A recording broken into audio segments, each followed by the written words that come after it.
한국어 단어 조성 원리를 통한 한글 문해력 강좌 한자 공부 요강도 287번째 시간인데요.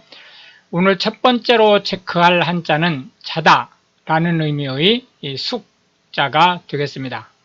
자다 라는 의미의 숙자를 살펴보겠습니다. 하나, 둘, 셋, 넷, 다섯, 여섯, 일곱, 여덟, 아홉, 열, 열하나 해서 총 11획에 해당하는 한자가 되겠습니다. 자다 라는 의미의 숙자가 되겠습니다. 숙박하면 통상 이제 집을 떠난 상태에서 잠자리 또는 자는 곳을 얘기합니다. 숙식이라고 하면 집을 떠난 상태에서 자고 먹고 하는 가장 기초적인 삶의 영위 수단을 얘기하는 거고요. 기숙사라고 하는 것은 학교나 또는 기업 이런 데서 학생이나 또는 근로자를 위해서 지어진 숙소를 얘기합니다. 통상 기숙사에는 기숙사 내부에 부속 식당, 구내식당이라고 하는 단체급식소가 설치되어 있는 경우가 이제 대부분이다. 이렇게 보시면 되겠습니다. 하숙생이라고 하는 것은 영리를 목적으로 해서 본인들이 살고 있는 집 중에 방을 뭐 한두 칸 이렇게 렌트 한다든지 또는 하숙 전용으로 일종의 공동주택처럼 만들어서 이제 하숙생을 받는 경우가 있죠. 여기서 이제 하숙생이라고 하는 그러한 그 숙박 업소에 들어가서 잠을 자면서 또 이제 식사를 물론 이제 식사는 이제 계약 상황에 따라서 이제 다르겠지만 통상 이제 아침 또는 아침 저녁 식사를 제공받는 것을 하숙이라고 하는데 거기에 학교에 다니면서 그런 이제 곳에서 숙식을 해결하는 학생을 하숙생이라고 얘기를 하죠. 숙명이라고 하는 것은 타고나서 피할 수 없는 운명이란 뜻이고요. 숙주라고 하는 것은 기생충이 달라붙어서 영양을 공급받는 대상을 얘기합니다. 숙취라고 하는 것은 전날 밤에 마신 술이 이튿날 아침까지도 깨지 않고 있는 상태. 그러니까 숙자가 잘 숙자니까 잠을 자고 난 뒤에도 취기가 계속 있다라는 의미를 가지고 있습니다. 수건사업이라고 하는 것은 오랫동안 원하던 사업, 일을 얘기하고요. 노숙자라고 하는 것은 이 노가 길거리란 뜻이죠. 특정한 숙소가 없이 떠도는 사람들, 즉 길거리에서 잠을 자는 사람이란 뜻입니다. 앙숙이라고 하는 것은 아주 그 원한에 사무친 적, 원수를 얘기합니다. 두 번째로 체크할 한자는 유자가 되겠는데요. 부드럽다 라는 의미의 한자가 되겠습니다.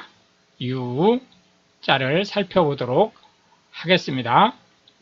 부드러울 유자가 되겠습니다. 하나, 둘, 셋, 넷, 다섯, 여섯, 일곱, 여덟, 아홉 해서 총 9획에 해당하는 한자가 되겠습니다.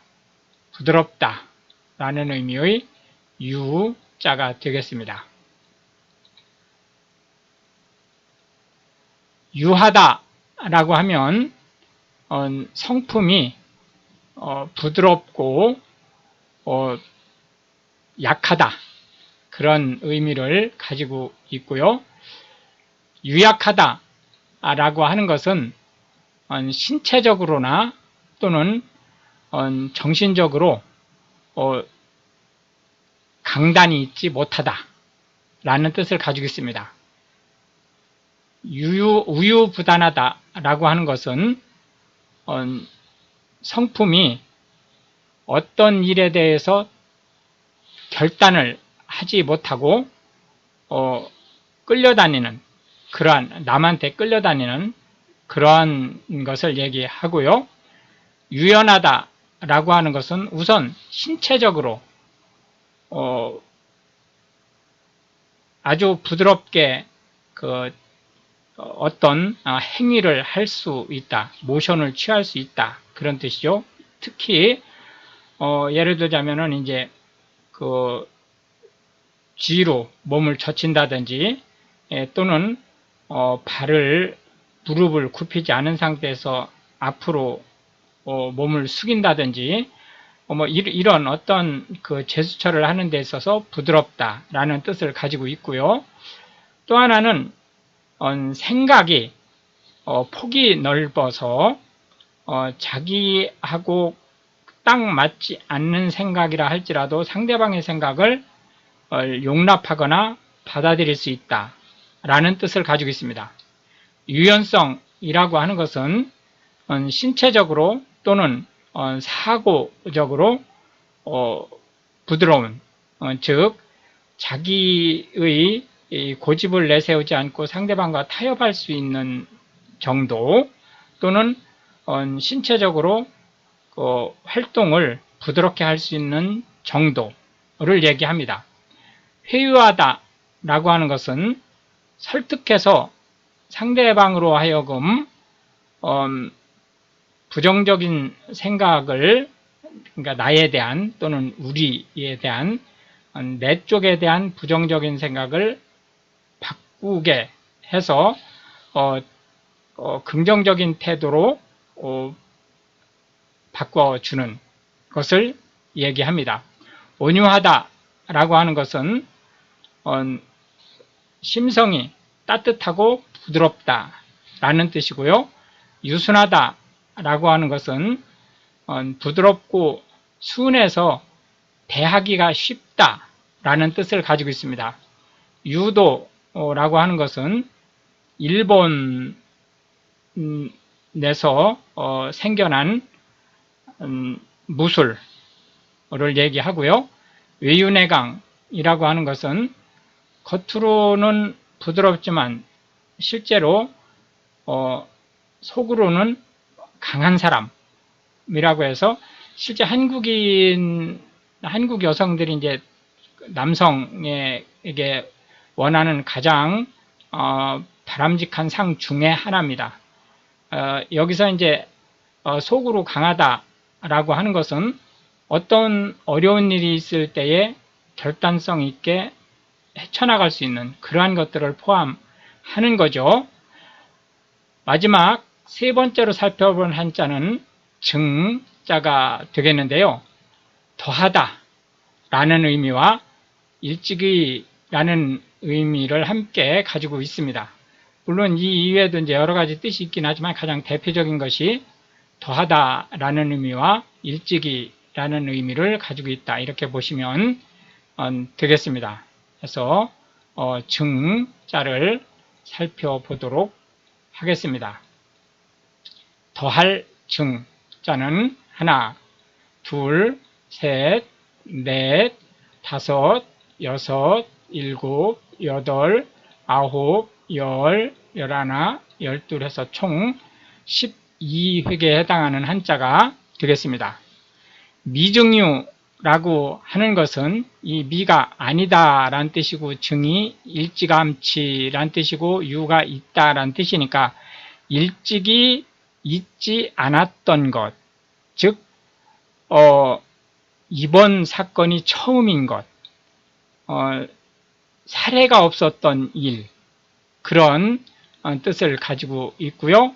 증조라고 하는 것은 아버지의 할아버지를 얘기합니다. 그래서 증조부 하면 증조 할아버지, 아버지가 할아버지라고 부르는 분, 증조모는 아버지가 할머니라고 부르는 분을 얘기하고요. 증손은 아들의 손자를 얘기하는 거죠.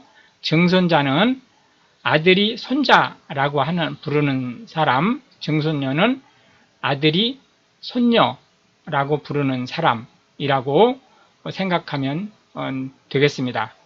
해서 증조는 나하고 볼 때 삼촌에 해당되고요. 증손 역시 마찬가지로 아래로 삼촌. 그래서 여기는 존속으로 삼촌, 여기는 비속으로 삼촌이 되겠습니다. 통상 우리가 삼촌, 숙부라고 하는 엉크는 반계죠.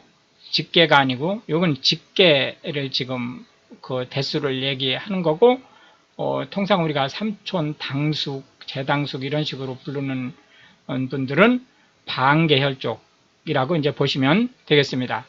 이렇게 해서 오늘도 우리는 세 개의 한자와 각 한자에 대해서 현대 한국어에서 자주 쓰이고 있는 10개씩의 단어를 살펴보았는데요. 이것이 한글 문해력 향상에 도움이 되고 특히 외국인으로서 한국어를 배우시는 분들한테 한국어 단어가 어떤 원리로 만들어지고 또한 파생되는지에 대한 폭넓은 이해를 전달할 수 있게 되기를 바라겠습니다. 시청해 주셔서 감사하고 우크라이나를 기도해 주시면 더욱 감사하겠습니다.